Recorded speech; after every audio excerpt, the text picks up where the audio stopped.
ठीक है, इकोनॉमिक्स कर रहे थे हम लोग और आज का टॉपिक है सार्वजनिक एवं निजी क्षेत्र के बैंक। क्या है? सार्वजनिक और सार्वजनिक बोलते हैं पब्लिक, निजी बोलते हैं प्राइवेट क्षेत्र के बैंक। तो भारत के सार्वजनिक क्षेत्र के बैंकों में एसबीआई समूह 12, उसमें कितने बैंक हैं? 12 राष्ट्रीयकृत बैंकों एवं क्षेत्रीय ग्रामीण बैंकों को सम्मिलित किया गया है। तो सार्वजनिक क्षेत्र के बैंकों में कौन कौन है? एसबीआई समूह नंबर 1 लिखना है आपने, नंबर 2 पे लिखना 12 राष्ट्रीयकृत नेशनलाइज्ड बैंक और नंबर 3 पे लिखना आपने क्षेत्रीय ग्रामीण बैंक यानी आरआरबी रीजनल रूरल बैंक्स। तीसरे नंबर पे क्या लिखना है? यानी सार्वजनिक क्षेत्र के बैंक किन्हें कहा जाता है? नंबर 1 पे एसबीआई समूह, नंबर 2 पे 12 राष्ट्रीयकृत बैंक। पहले 27 थी, इनकी संख्या 12 हो गई है और धीरे धीरे हो सकता है क्या हो और भी कम हो सकती है। ठीक है, और तीसरे नंबर पे लिखना क्षेत्रीय ग्रामीण बैंकों को सम्मिलित किया जाता है। कितना क्लियर हो गया? अगला, राष्ट्रीयकृत बैंकों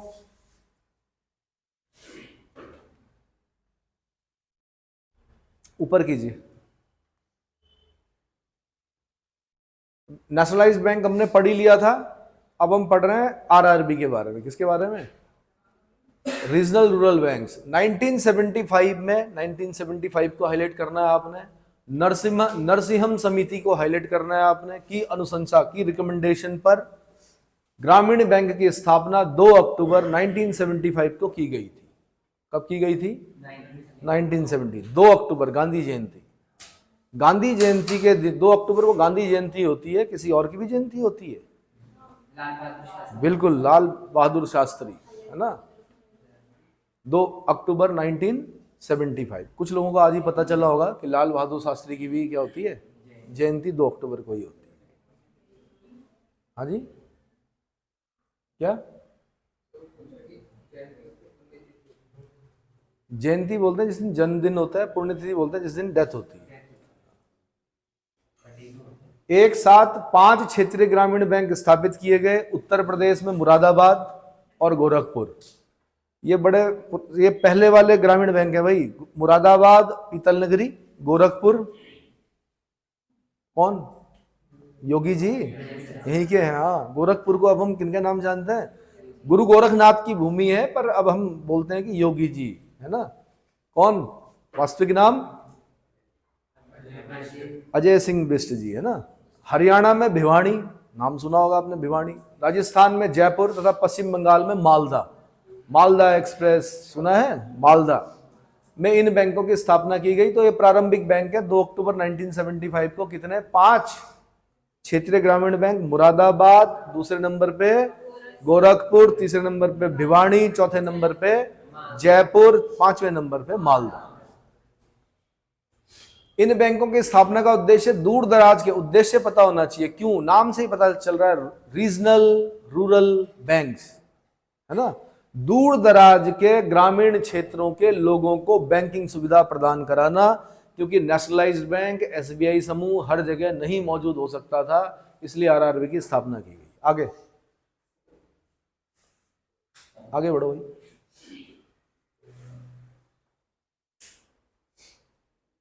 यह बैंक सिक्किम व गोवा के अलावा सभी राज्यों में कार्यरत है। यह बहुत पहले क्वेश्चन बन चुका, किन राज्यों में नहीं है? सिक्किम और गोवा में नहीं है। सितंबर 2005 तक 196 क्षेत्रीय ग्रामीण बैंक कार्यरत थे। ध्यातव्य है कि क्षेत्रीय ग्रामीण बैंकों के संबंध में गठित किए गए कार्यकारी दल, केलकर समिति, हाईलाइट करना है आपने, केलकर समिति का संबंध किससे है? आंसर, क्षेत्रीय ग्रामीण बैंकों के संबंध में जो कार्यकारी दल गठित किया गया था, उस समिति का संबंध है, केलकर समिति का। की सिफारिश को ध्यान में रखते हुए अप्रैल 1987 के बाद कोई नया बैंक नहीं खोला गया, कोई भी आरआरबी नहीं खोला गया। आगे, क्षेत्रीय ग्रामीण बैंकों को एक करने तथा उन्हें और सशक्त बनाने के विचार के साथ भारत सरकार ने सितंबर 2005 में चरणबद्ध तरीके से इन बैंकों को विलय की प्रक्रिया शुरू कर दी। और विलय क्यों होता है? जब सफल नहीं होते हैं बैंक, जिन उद्देश्यों के लिए बैंकों की स्थापना की जाती है, जब वो उद्देश्य प्राप्त नहीं होते हैं तो क्या किया जाता है? फिर उन्हें खत्म तो कर नहीं सकते, क्योंकि कैसे हैं? गवर्नमेंट के हैं, ठीक है, साख खराब हो जाएगी सरकार की। 31 मार्च 2010 को इन बैंकों की संख्या 82 रह गई। विलय की प्रक्रिया के बाद 46 विलयीकृत तथा 36 पृथक हो गई।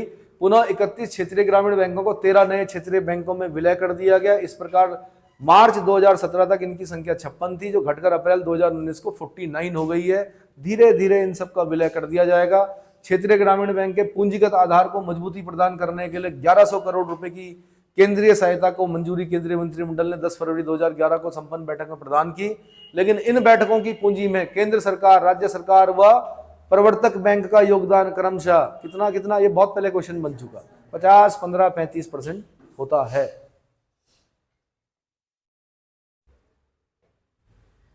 विदेशी बैंक, फॉरेन बैंक्स, 31 जनवरी 2023 तक भारत में विदेशी बैंकों की संख्या 45 थी, जिनकी देश भर में 263 शाखाएं कार्यरत हैं। ये उत्तराखंड में क्वेश्चन बना था, कुछ ऐसा बना था बैंकों से कि सर्वाधिक संख्या में कौन से बैंक हैं, जिनकी देश भर में 263 शाखाएं कार्यरत हैं। इनमें सर्वाधिक 100 शाखाएं ब्रिटेन के बैंक की, ये हाईलाइट करना आप। सबसे ज्यादा शाखाएं किसकी हैं? ब्रिटेन के बैंक की। 44 शाखाएं अमेरिका की, 26 शाखाएं हांगकांग की, 17 जर्मनी के बैंक की हैं।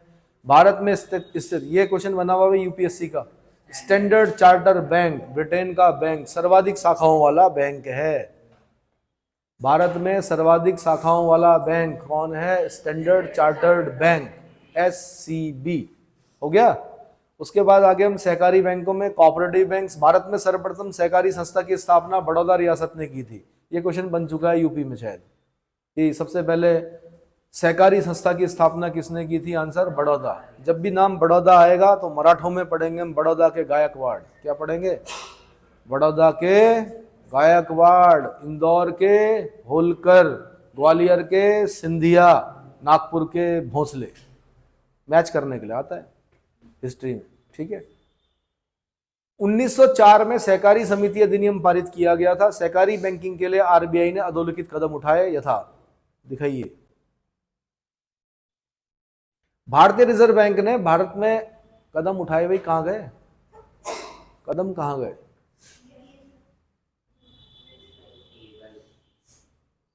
यथा भारतीय रिजर्व बैंक ने भारत में सहकारी बैंकों के लिए एक व्यापक कानूनी ढांचा तैयार करने के लिए मॉडल सहकारी बैंक अधिनियम 2003 पेश किया। क्वेश्चन पूछेगा मॉडल सहकारी बैंक अधिनियम 2003 किससे संबंधित था? वैसे यूपीएससी इतना पुराना क्वेश्चन नहीं पूछेगी, पर फिर भी किससे संबंधित था?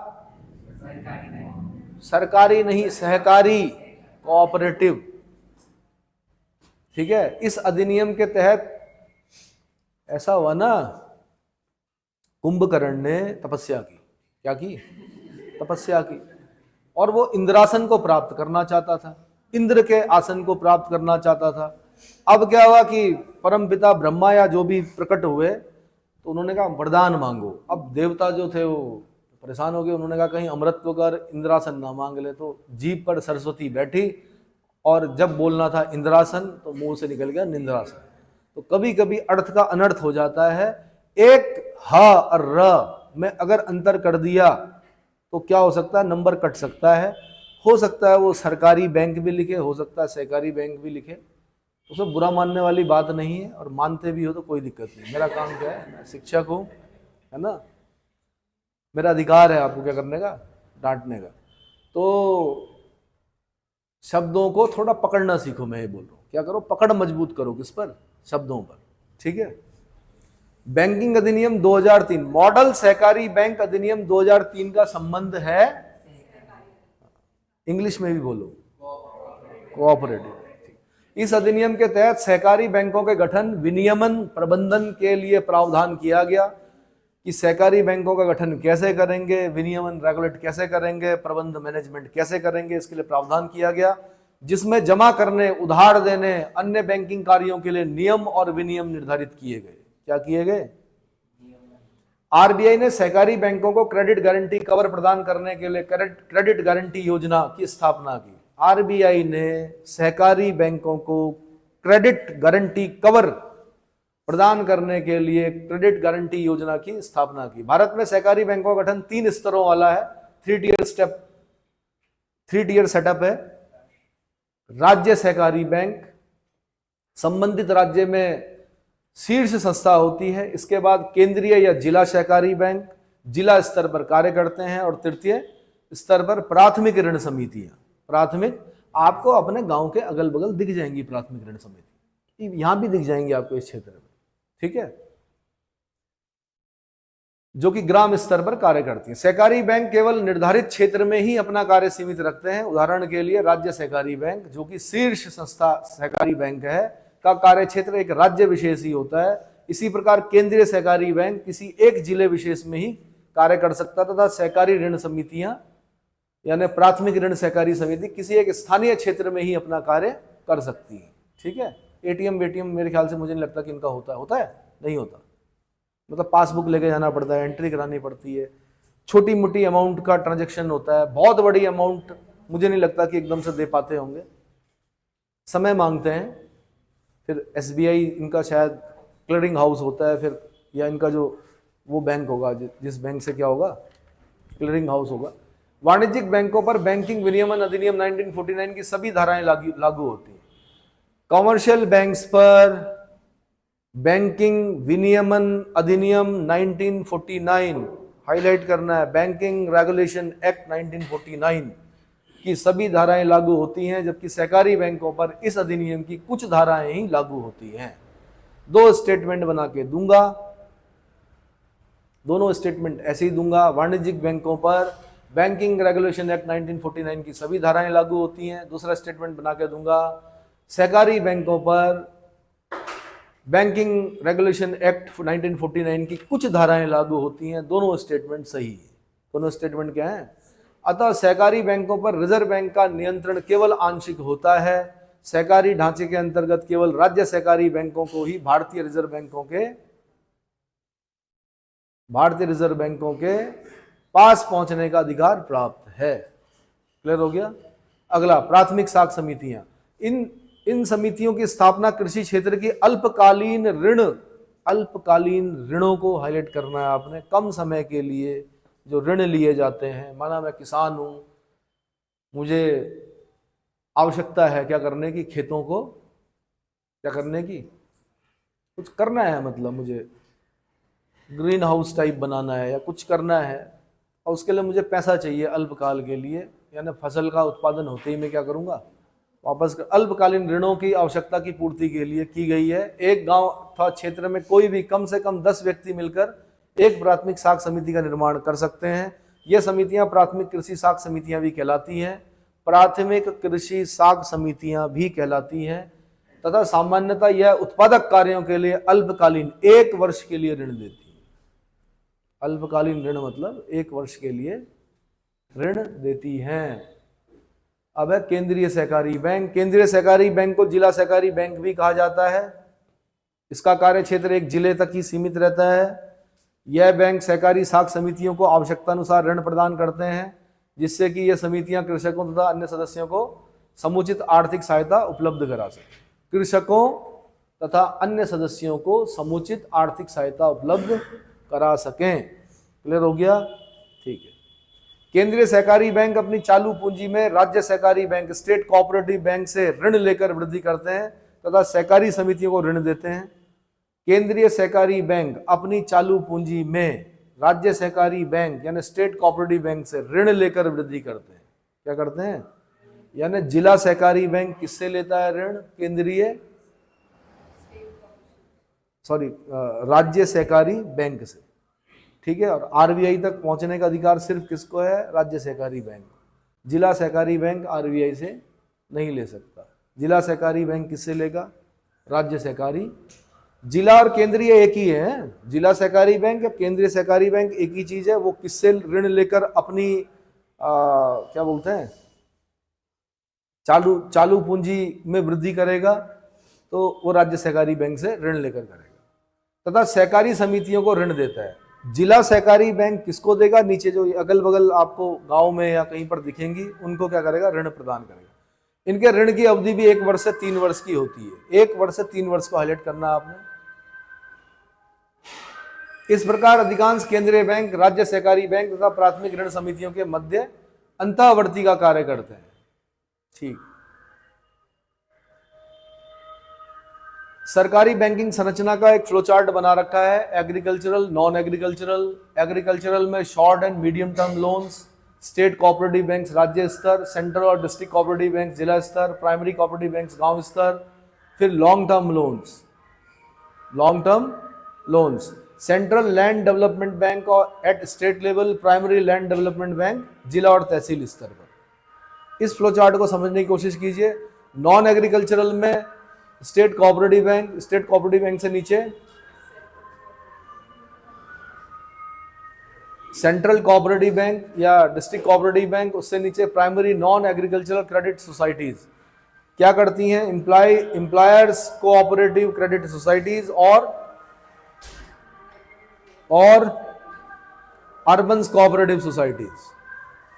ठीक है, आगे बढ़िए भाई।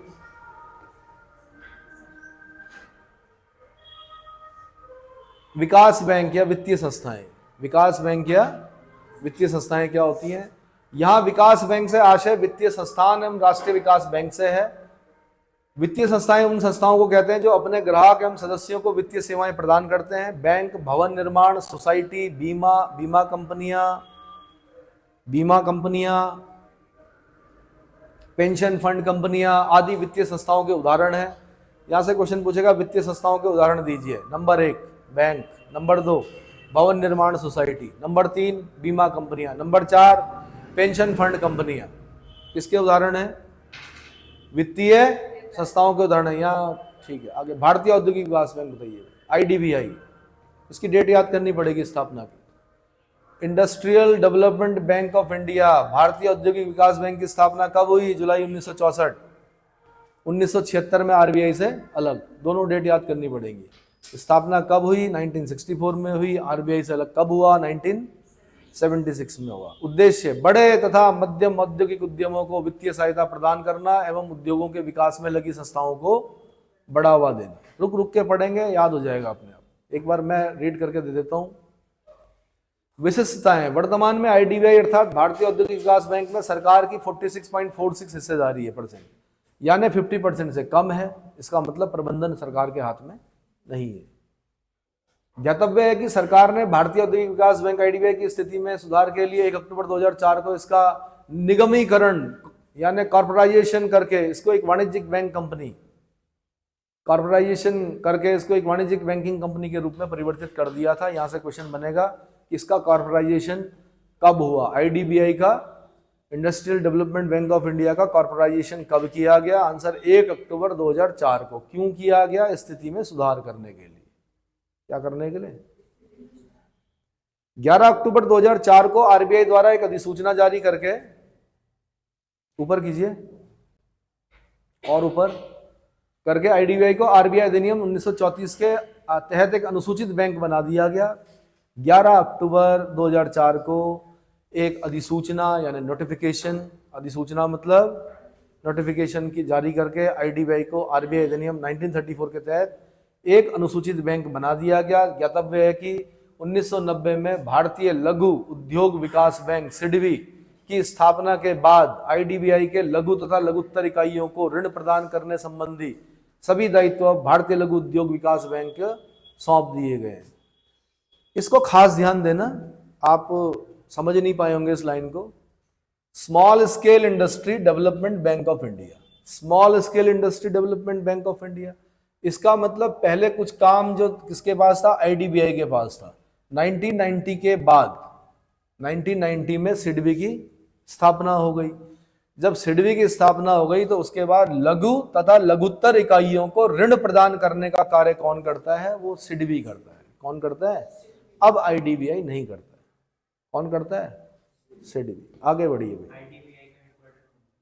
IDBI का हेडक्वार्टर मुंबई में। अगला है भारतीय लघु विकास बैंक यानी SIDBI। इसकी डेट याद करनी पड़ेगी आपको। 2 अप्रैल 1990। मुख्यालय लखनऊ में है, गोमती नदी के किनारे। उद्देश्य छोटे पैमाने के उद्योगों की स्थापना, वित्त पोषण, विकास तथा ऐसे कार्यों में संलग्न अन्य संस्थाओं के कार्यों में समन्वय स्थापित करना। विशिष्टताएं, यह अपनी एकल खिड़की सिंगल विंडो सर्विस के तहत भारतीय मुद्रा के साथ साथ विदेशी मुद्रा ऋण भी लघु उद्योगों को उपलब्ध कराती है। यह बड़ी बात है कि विदेशी मुद्रा भी क्या करती है? उपलब्ध कराती है। किनको? लघु उद्योगों। किसको?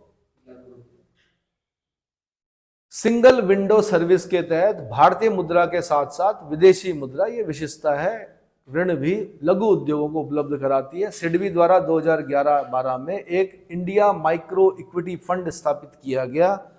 फिर पूछेगा इंडिया माइक्रो इक्विटी फंड किसके द्वारा स्थापित, वैसे तो पुरानी हो गई बात, लेकिन पूछ लेते हैं वनडे एग्जाम जो होता है।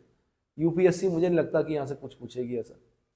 आंसर 2011-12। आगे, राष्ट्रीय आवास बैंक एनएचबी, स्थापना 9 जुलाई 1988, उद्देश्य भूमि तथा भवन निर्माण सामग्री एवं संगठकों के लिए वित्तीय सुविधा उपलब्ध कराना। विशेषताएं, यह बैंक देश में आवास संबंधी वित्त व्यवस्था के लिए शीर्षस्थ बैंक है। यहां से क्वेश्चन बनेगा, आवास संबंधी वित्त व्यवस्था के लिए शीर्षस्थ बैंक कौन सा है?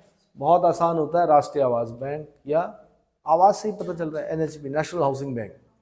यह देश की आवास वित्त कंपनियों का नियमन एवं पर्यवेक्षण भी करता है। इसकी स्थापना आरबीआई की सहायक संस्था के रूप में हुआ था। आगे, Exim bank, export import bank, कब हुआ स्थापित? 1 जनवरी 1982। यूपीएससी क्रम पूछ सकती है बैंकों का, पहले कौन फिर कौन फिर कौन फिर। एक्सिम 1982। स्थापना से पूर्व आईडीबीआई का अंतर्राष्ट्रीय वित्त विभाग निर्यात तथा आयात की वित्तीय आवश्यकताओं की पूर्ति करता था। मुख्यालय मुंबई में है। उद्देश्य निर्यातकों और आयातकों, एक्सपोर्टर्स और इंपोर्टर्स, को वित्तीय सहायता प्रदान करना। इसके अतिरिक्त इसे उन सभी वित्तीय संस्थाओं के काम का समन्वय करने का कार्य भी सौंपा गया, जो वस्तुओं एवं सेवाओं के निर्यात एवं आयात के लिए वित्त जुटाते हैं। यह बैंक न केवल भारत अपितु थर्ड वर्ल्ड के देशों के लिए भी वस्तुओं तथा सेवाओं के निर्यात एवं आयात के लिए वित्त का प्रबंध करता है। थर्ड वर्ल्ड कंट्रीज है ना, बहुत ही पिछड़े हुए जो देश हैं। अन्य विशेषताएं, Washington, Singapore, Ivory Coast, Budapest Hungary में पड़ता है। आइवरी कोस्ट आपको पता ही है कहाँ है, अफ्रीका में है, अफ्रीका के पश्चिमी तट पर है। आदि में भी इस बैंक की कार्यालय स्थापित किए गए हैं। आगे, राष्ट्रीय कृषि एवं ग्रामीण विकास बैंक, सबसे important, NABARD, national bank for agricultural rural development. इसकी डेट ना 12 जुलाई भी याद करनी पड़ेगी आपको। क्या याद करनी पड़ेगी? 12 जुलाई 1982। उद्देश्य कृषि एवं ग्रामीण विकास हेतु वित्त उपलब्ध कराना। भाई नाबार्ड आपके पीसीएस के सिलेबस में है, लिखने के लिए आता है, इसलिए कृपया इसको ढंग से तैयार कर लेना। कृषि एवं ग्रामीण विकास हेतु वित्त उपलब्ध कराना। अन्य विशेषताएं, नाबार्ड ग्रामीण ऋण ढांचे में एक शीर्षस्थ संस्था के रूप में अनेक वित्तीय संस्थाओं, राज्य भूमि विकास बैंक, राज्य सहकारी बैंक, अनुसूचित वाणिज्यिक बैंक, क्षेत्रीय ग्रामीण बैंक को पुनर्वित्त सुविधा प्रदान करता है। किन किन को? अनेक वित्तीय संस्थाएं। कौन कौन सी? राज्य भूमि विकास बैंक, लैंड डेवलपमेंट के लिए जो स्टेट का बैंक है उसको क्या बोलते हैं? राज्य भूमि विकास बैंक। दूसरा राज्य सहकारी बैंक, तीसरा अनुसूचित वाणिज्यिक बैंक, चौथा क्षेत्रीय ग्रामीण बैंक को पुनर्वित्त सुविधाएं उपलब्ध करता है, जो ग्रामीण क्षेत्रों में उत्पादन गतिविधियों के विस्तृत क्षेत्रों को बढ़ावा देने के लिए ऋण देती है। अपने ऋण संबंधी आवश्यकताओं की पूर्ति के लिए नाबार्ड भारत सरकार, विश्व बैंक तथा, फिर यहाँ पे हाईलाइट कर रखा है उसने, आपने भी करना है, भारत सरकार, विश्व बैंक तथा अन्य एजेंसियों से राशियां प्राप्त करता है। कहां से प्राप्त करता है नाबार्ड राशि? आंसर, भारत सरकार से, वर्ल्ड बैंक से और अन्य एजेंसियों से। यह केंद्र सरकार की गारंटी प्राप्त बॉन्ड तथा ऋण पत्र जारी करके संसाधन जुटा सकता है। केंद्र सरकार की गारंटी प्राप्त बॉन्ड और ऋण पत्र जारी करके वित्त का संसाधन जुटा सकता है। इसके अतिरिक्त यह राष्ट्रीय ग्रामीण साख स्थिरीकरण निधि के संसाधनों का भी प्रयोग करता है। आगे, 1 अप्रैल 1995 से नाबार्ड के तहत एक नई ग्रामीण आधारित संरचनात्मक विकास निधि, rural infrastructural development fund, RIDF, ये क्वेश्चन बन चुका है, दोबारा बन सकता है। RIDF 1 अप्रैल 1995 की स्थापना की गई। इस कोष के लिए उन बैंकों से अंशदान स्वीकार किया गया था जो प्राथमिक क्षेत्र यानी एग्रीकल्चर को लक्ष्य के अनुरूप साख उपलब्ध नहीं करा सके थे।